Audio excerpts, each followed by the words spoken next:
বন্ধুরা, এই হচ্ছে সেই মন্দির যে যে মন্দির মন্দিরের কথা আপনাদেরকে ওই রাস্তার ফলকের ধারে দেখিয়েছি। এটা হচ্ছে সেই মন্দির, বনস্পতির আড়ালে লুকিয়ে থাকা মন্দির।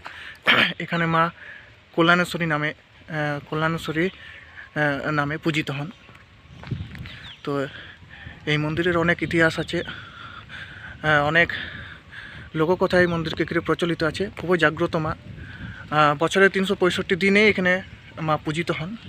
যাই হোক, তো আজকের বিষয়বস্তু এই মন্দিরকে অন্য একটা ভিডিওতে তুলে ধরবো। আজকের বিষয়বস্তু হচ্ছে এই মন্দির প্রাঙ্গণে, অর্থাৎ মন্দির চত্বরকে ঘিরে যে মেলা অনুষ্ঠিত হয় আজকে, অর্থাৎ মকর সংক্রান্তির দিনে।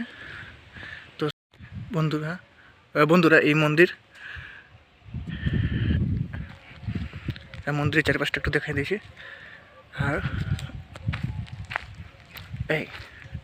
এই যে মাঠ,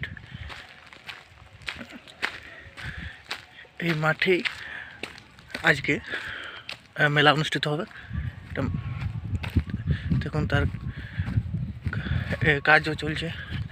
যারা এখানে দোকানদানি করবে তারা এসেছে বলেই। দেখুন, এই হচ্ছে সেই মাঠ।